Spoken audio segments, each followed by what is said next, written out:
Hey everybody, and welcome back to another One Everything Wednesdays. I am your host, MrBevers. That's right, we're back again with MOZ Magic. Is it ever going to end? Man, I hope not. I hope not. This was awesome. There were so many packs.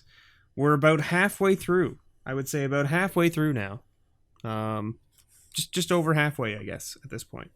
I mean, after today, we'll be more than halfway through because we'll have one box left, whereas before we had 2 and a bit boxes of packs.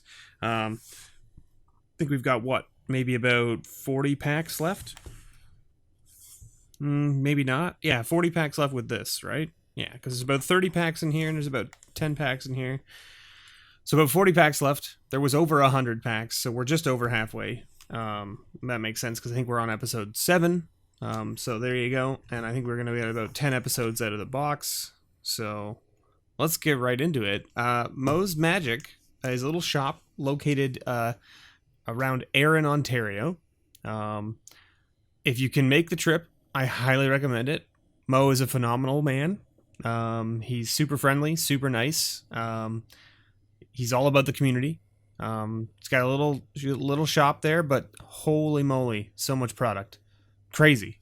I mean, like, look at this. He's still got booster packs from the dark sitting on his shelf. And I had somebody ask me in the comments last time that you know, like, it was like, did you buy the last pack he had on the shelf of some of these? And I was like, no, I didn't. So if you're wondering if I bought him out of his stock, I definitely didn't. To put it in perspective, I bought a full sealed box of Kamigawa Saviors of Kamigawa from him, and a full box of Lorwyn. So those are things that I have now in my possession that are coming later on the channel. But my point is, he had sealed boxes of those that I was able to buy. So definitely check him out, for sure, and tell him I sent you. I'd appreciate it. I'm sure he'd appreciate you as well.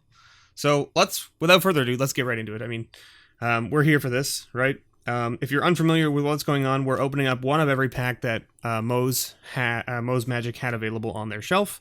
When I went in, about, what, 8 weeks ago now, somewhere in there. So, I mean, maybe the products change a little bit. I would highly doubt it, since there's, you know, stuff all the way back to the dark. There might be a shortage in a few things here and there, but other than that, I think the majority of it will still be on the shelves. What we do with this series is we open up all these packs. The patrons that I have are basically the people who help me subsidize the purchasing of all these packs, because as you can imagine, buying packs of this age, it gets kind of steep. The price gets kind of steep. So I use the patrons' money to subsidize the purchase of these packs so that I can open them for the channel. And the way I pay the patrons back for that is that anything of value that we open out of this series specifically, so anything over $1 that I open out of all of these packs, goes into what I call the patron pile. The patron pile is something that I pull from every month, every patron who rolls over each month. So if you sign up this month, if you sign up for August 2019, you will get a grab bag. September 2019, you will get a grab bag plus a pull from the patron pile. That's how it works. Okay? So every month you roll over, or continue your pledge, I should say, you get a pull from the patron pile the following month, in addition to whatever other reward you might be getting. So, yeah. I'm pretty stoked about it. Last week, if you notice, we did add quite a few things to the patron. What is the best way? Put this like right here, I guess? Yeah, put that right there. Last week we added quite a few things to the patron pile. And we'll put this here. And we always start with the newest set first that's available for this week. And that is Coldsnap. So we're moving on into some sets that I never opened before myself. And moving on into things where I probably don't have the knowledge that I probably should have of this kind of stuff. So if I miss stuff, please let me know, right? Please let me know. In fact, I'm going to go here. I should have prepped this prior, but I'm just gonna kind of let's see here. What does this fall under? I want to say this falls under modern. It does. Okay. So let's see. There's a number of uncommons that we need to keep an eye out for. What about commons though? Holy moly, there's a whole pile of commons. We got Skred, we got Boreal Druid, we got Snow-Covered Mountain, Snow-Covered Island, Rite of Flame, Snow-Covered Swamp, Snow-Covered Plains, Martyr of Sands, and Snow-Covered Forest is it's 99 cents. 99 cents. Okay. Oh, well, there you go. Snow-Covered Forest. Good old school Snow-Covered Forest. So let's just give it a scan and see. There you go. $4 on TCG. So that'll go in the patron pile. Goblin Furrier? No. Right? No. Rite of Flame? That was one of the ones, right? Sure was. There it is, $1.55. And you'll see the prices in the bottom right there. I'm scanning the cards so that we know that I'm not missing anything, or at least trying not to miss anything. I'm just going to scan the uncommons. Perilous Research, because rather than look them up, it's just quicker to scan them. Ursine Falja. My goodness. Falagia? How do you pronounce that? Fylgja. Oof. It's a Spirit Bear. Spirit Bears are cool. One of my wife's favorites, Spirit Bears. We got a Frost March, which is just a snow. It's a snowland, but it makes 2 different colors. That's kind of cool. And our rare? Oh, we got a foil rare. All right. And it's a legendary creature. Hey, Frost March is $1.66. Holy moly. Garza Zol, Plague Queen. What the heck? Is it going to scan it? Let's see. Oh, it's close. There it is. 67 cents. But, it's foil. Does that make it better? Makes it $5. All right.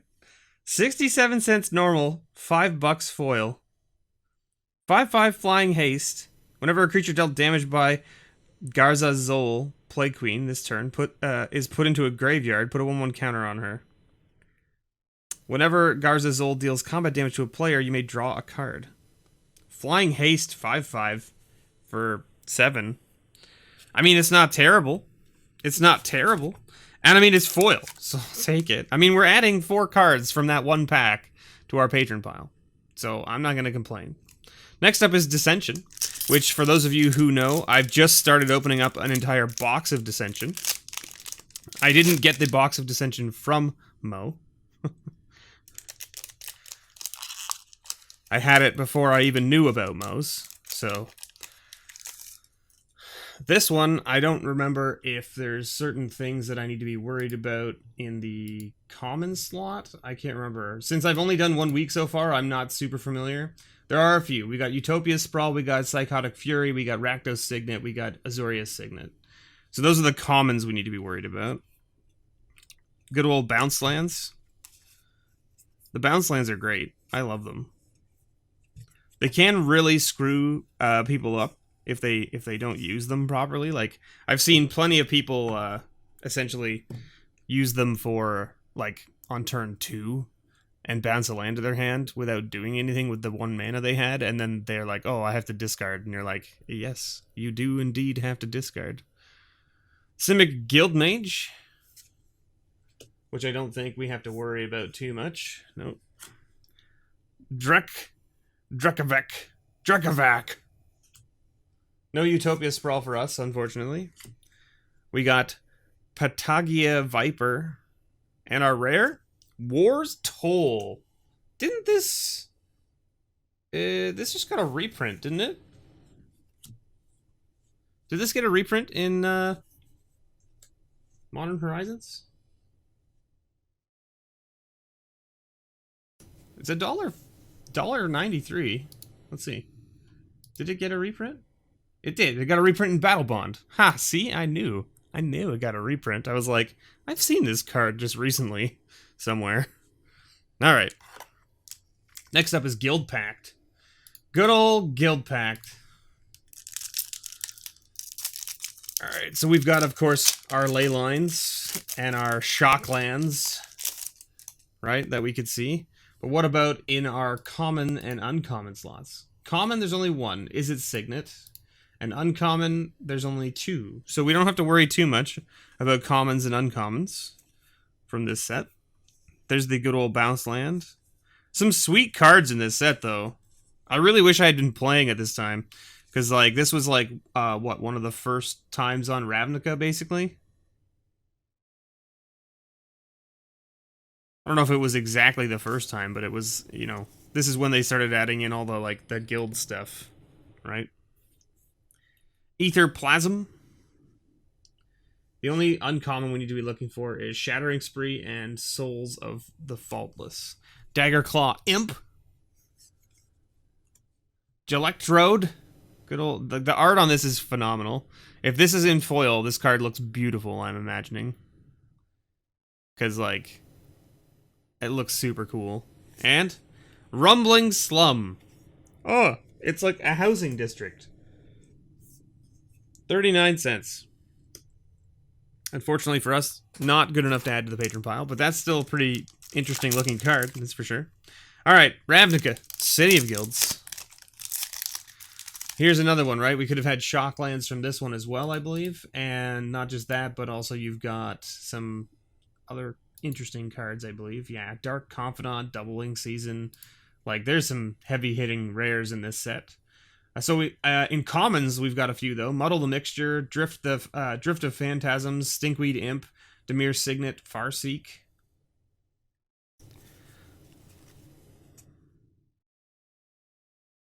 Rain of Embers, it's a good card. Leave No Trace. Disembowel, Boros Signet, Selesnya Signet. We hit a bunch of Signets, but not the Signet we were looking for. Dimir was the one we wanted. And we didn't see Muddle, we didn't see Drift of Phantasms, and we didn't see Stinkweed Imp, right? No, and we didn't see Farseek. I know what Farseek looks like, because I've played with it many a time. Okay, we've got Netherborn Phalanx, which I don't think is anything that we need to worry about. Nope. Goliath Spider, also nothing that we need to worry about, I'm pretty sure. Alright, it all comes down to this rare. What do we think? Devouring Light? I don't think that's one either. Bottled Cloister. It's definitely no Dark Confidant or Doubling Season. But it is $4. $4.69. We'll take it. It's a 4-mana artifact that says at the beginning of each opponent's upkeep, remove your hand from the game face down. At the beginning of your upkeep, return all cards removed from the game with Bottled Cloister to your hand, then draw a card. So basically, it like puts you in a bottle because it removes your hand from the game when it's your opponent's turn. So you play basically no interactive magic, but you get to draw additional cards, which is kind of interesting. All right, next up, Saviors of Kamigawa. Here we go. Saviors of Kamigawa. Who's ready for the value? Pretty sure that we're not going to see a whole heck of a lot out of here. Sakura Tribe Scout and Freed from the Real, both over $1 in the common slot. I loved the Kamigawa block. I didn't play a lot during Saviors. I played Champions and I played Betrayers. And then Saviors came out, and I kind of went, eh. I bought a couple packs. I was like, yeah, this is all right. It's not great. And then I just kind of stopped playing. So then I bought a few packs of Ravnica when it came out, and then I bought no packs of Guildpact or Dissension. And that's kind of like when I got out of the game again for a number of years. Into the Fray, that's a good one. Murmurs from Beyond. Dozan's Oldest Chant. None of the commons. No Sakura Tribe Scout and no Freed from the Real. Uncommons. We see only 2, it looks like. We got Onaginata.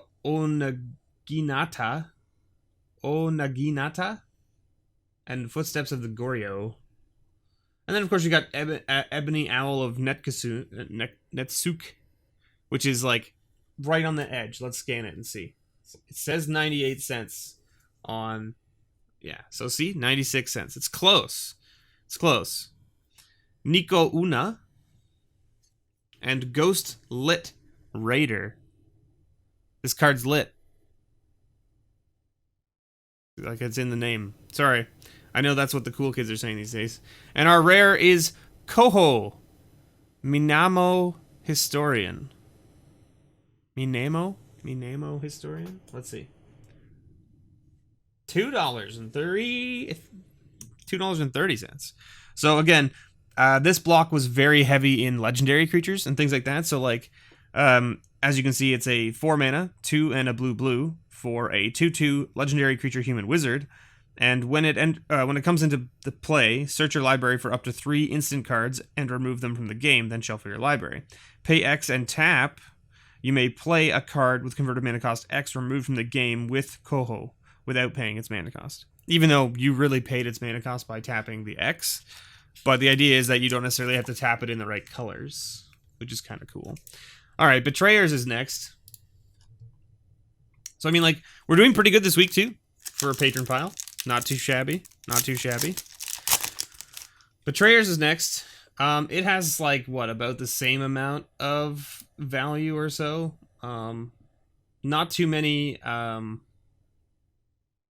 commons by the looks of things. We got Ninja of the Deep Hours and Okiba Gang Shinobi, which are, like, about $1 a piece. Hirobi's Whisper, I remember when this was, like, this was a sought-after card. Oh, Kami of False Hope was also over $1 for a while. I was pulling these out when we were opening up our Betrayers box because it was over $1. It's not over $1 anymore. It's only 69 cents by the looks of things. Petalmane Baku, lots of spirits in this set. Alright, first uncommon is one of the OG flip cards, which flips this way. So we've got Faithful Squire for 1 and 2 white, and it says, whenever you play a spirit or arcane spell, you may put a key counter on Faithful Squire. At the end of your turn, if there are 2 or more key counters on Faithful Squire, you may flip it. And then it flips into Kaiso, Memory of Loyalty, which is a flying 3/4, and it says you can remove a key counter from Kaiso, Memory of Loyalty, prevent all damage that would be dealt to target creature this turn.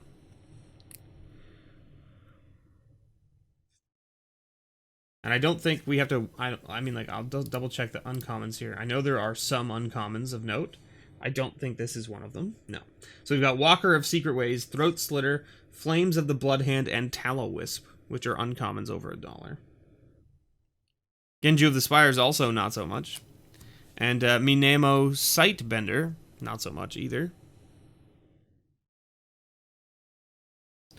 Ha! Final Judgment. Remove all creatures from the game. And by that, it means exile. So that's an exile effect.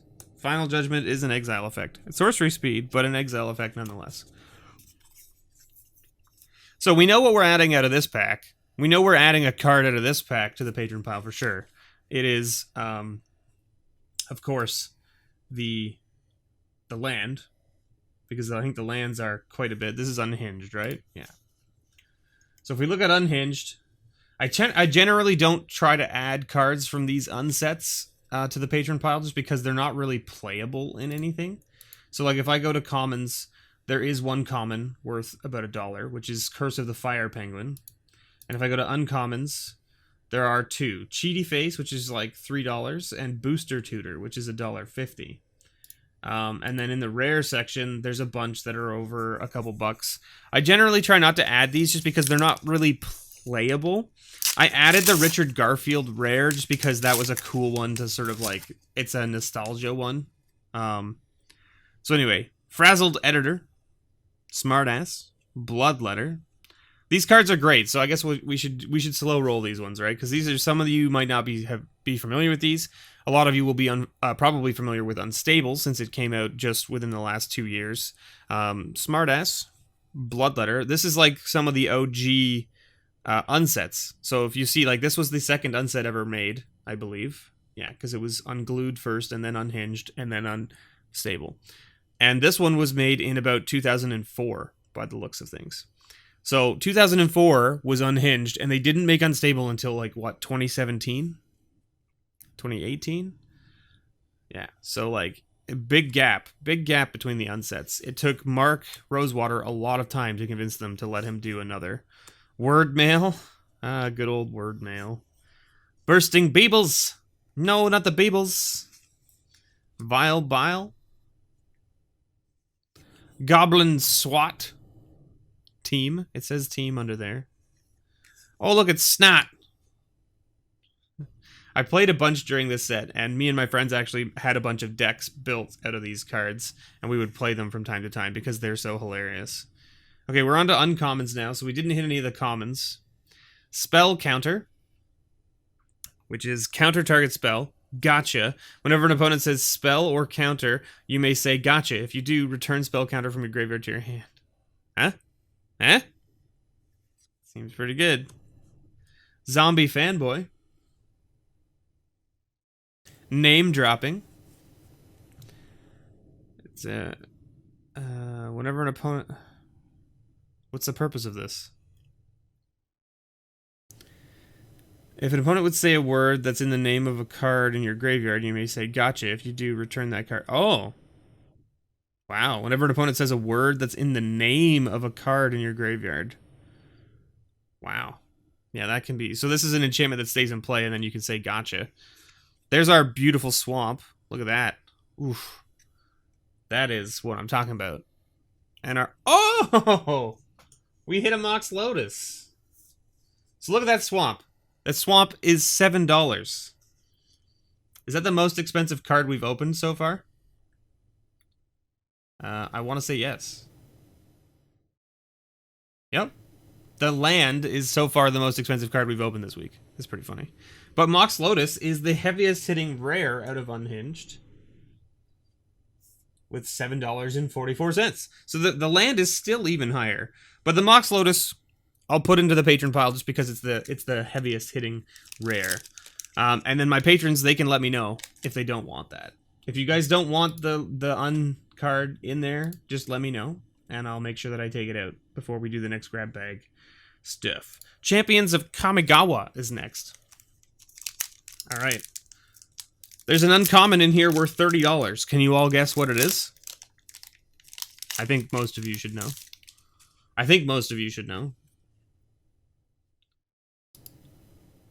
But let's see, is there commons? There's a couple commons. We've got Lava Spike, Sakura Tribe Elder, Kodama's Reach, Desperate Ritual.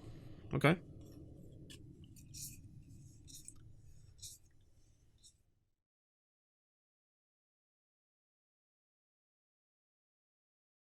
Nope, none of those. Hinder, though. Now, Hinder is an uncommon that used to be worth some. It is. It's still $1.30. Hinder's a very good counterspell. So it's 3 mana, 1 in blue. Counter target spell. If it's countered this way, put that card on top or bottom of its owner's library instead of that player's graveyard.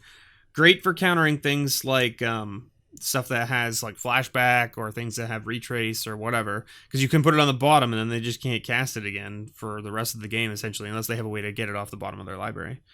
Guardian of Solitude, which I don't think we have to worry about too much. Oni Possession, which I also don't think we have to worry about. Didn't get there on the Sensei's Divining Top. For those of you who guessed correctly, good job. Sensei's Divining Top, $30 uncommon.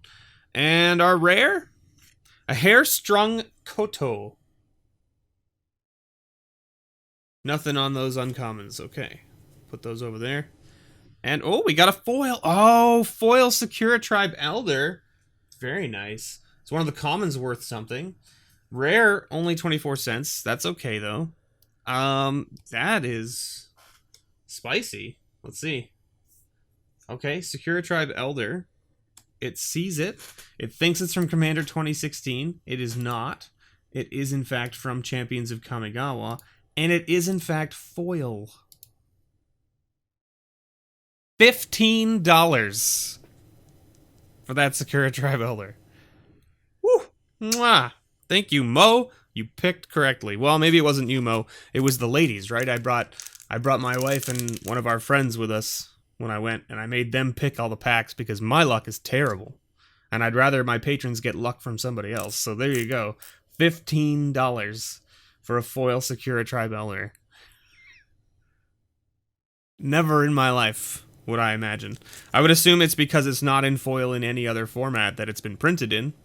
Because what other format? It's been printed in a number of different things, but they're all been like Commander supplements, right? Yeah.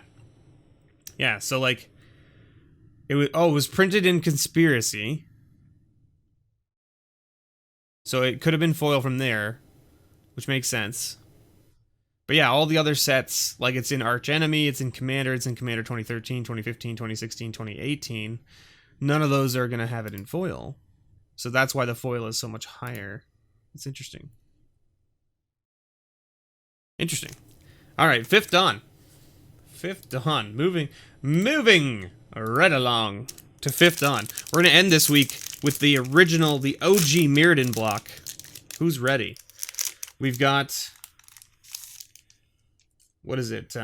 One of the Game Knight's favorite cards, Videlkin Orrery, is a possibility as a rare out of this set. There you go. Commons. We've got, of course, Wayfarer's Bauble and Serum Visions. Well, there you go. Serum Visions. Boom. Got there. What do we see? $3. We'll take it. Cranial Plating. Such a solid card. Okay, none of the other commons, right? Because the only other common was Wayfarer's Bauble. We didn't see that. Uncommons, though. Let's see. We've got Steel Shaper's Gift, Crack Clan Ironworks, Blasting Station, Magnetic Theft. Holy moly, there's a whole bunch here. Eternal Witness, Grinding Station, Paradise Mantle, Night's Whispers, Lantern of Insight, Grafted War Gear, Relentless Rats, Gemstone Array, and that's it. So not Vanquish. Grinding Station, though. That's like a $5 uncommon. And not Cumulox. That's okay. Grinding Station, though, we'll take. That'll go in the Patron pile for sure. Nice. Cumulox, not so much. And Bringer of the Green Dawn. Remember the Bringers? I remember the Bringers. $1. Exactly $1. Sweet. So the Bringers were interesting. Oh, this is an interesting thing, too. So I think it was this set specifically, and like I mean this block. So you can see the casting cost here is 7 and 2 green, right? And then, but you can pay Wooburg rather than pay its cost. So you could pay Wooburg, so 5 mana instead of 9, to put it into play. The symbols in the text box are all gray. They're not colored. Can you see? Like there's your plains and your island and your swamp and your mountain. And you can clearly see that they're not colored. They're like very, very like dark colors. And if you look at this cost here, you can see that the green mana symbols are in fact green. And here, not so much. They're definitely gray. So that was like an interesting thing that came out of this set. I think I've seen some people be like, oh, is this a misprint? And it's not actually a misprint. It's just what they did in this set for whatever reason. I don't know the exact reasoning behind it. I didn't read into it. I just know that it's a thing that happened with this set. So, of course, we've got Darksteel next, right? Darksteel next. Let's see. What do we find in Darksteel? We're almost out of the Modern era packs. That means everything we're going to open up next is going to be outside of Modern. How about that? Is that right? It seems not necessarily correct. There's got to be more that I'm just not seeing. Yeah. Anyway, I think Modern starts at 8th edition, right? I want to say it does. Anyway, we've got, of course, we know that there's an uncommon in here in this set that's like worth a whole pile of money. Whisper Silk Cloak and Echoing Decay as our 2 commons that we need to look for. Darksteel Ingot's a great card. Whisper Silk Cloak, there it is. Boom. A nice $1 uncommon. We'll take it. Alright. Ooh, here we go.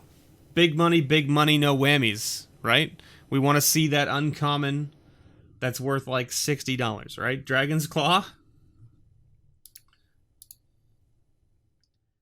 Dragon's Claw, no, not so much. Volshock Warboar, no, definitely not. Okay, what are we looking for? We got Genesis Chamber, Spawning Pit, Core Tapper, Geth's Grimoire, Skull Clamp. Oh, Nurok Transmuter. Couldn't get there. Couldn't get there. No Aether Vial for us. But our rare is a Well of Lost Dreams. Could you imagine if there was a foil Aether Vial in the back of this pack? I couldn't imagine. I would just lose it. That would be it. That would be the end. That'd be the end of Mr. B as we know it. Mirrodin is our last pack for this week. Mirrodin is our last pack for this week. All right, what about commons? What do we got? We got 4 commons of note. We've got, oh, it's just the, we got Ancient Den, we got Welding Jar, we got Molten Rain, and we got Tree of Tales. So, of course, those are artifact lands. And what is it? And then Welding Jar, which I know, and Molten Rain, which is red. So we didn't hit any of the lands except for Cloud Post. Cloud Post is a fun card too. Doesn't see a lot of play, but it is a fun card. Uncommons, we got Atog first. And in uncommons, we have quite a few here. We've got Power Conduit, Mirror Retriever, Crystal Shard, Talisman of Indulgence, Talisman of Dominance, Talisman of Progress, Fabricate, Lightning Greaves, and Isochron Scepter. Not Atog, and not Slith Predator, and not Ornithopter, though that Ornithopter art is amazing, I have to say. It's good stuff. It's good stuff. And our rare is an Arc Slogger, which I don't believe is anything interesting. I don't believe we're going to see a major price tag on that rare. That's for sure. 28 cents. What a surprise. Not a bad week, though. We hit some pretty sweet stuff. That foil Secure Tribe Elder, obviously the standout for this week. Could have hit some pretty high-end things here in the commons and uncommon slots from some of these packs, but we didn't get there, but that's okay. We did hit a foil rare from Coldsnap, which is pretty sweet. And yeah, we hit a decent number of things to add to the patron pile, so I'm pretty happy with that. I hope you guys are too. Thank you so much for watching, everybody. Don't forget to check out MOZ Magic. There should be a link below in the description to their website. Check them out. If you're in and around the GTA area, it's definitely worth the trip. So go out, say hi, tell them I sent you, buy some sweet old packs. Thanks so much for watching, everybody. And as always, may your pulls ever be better.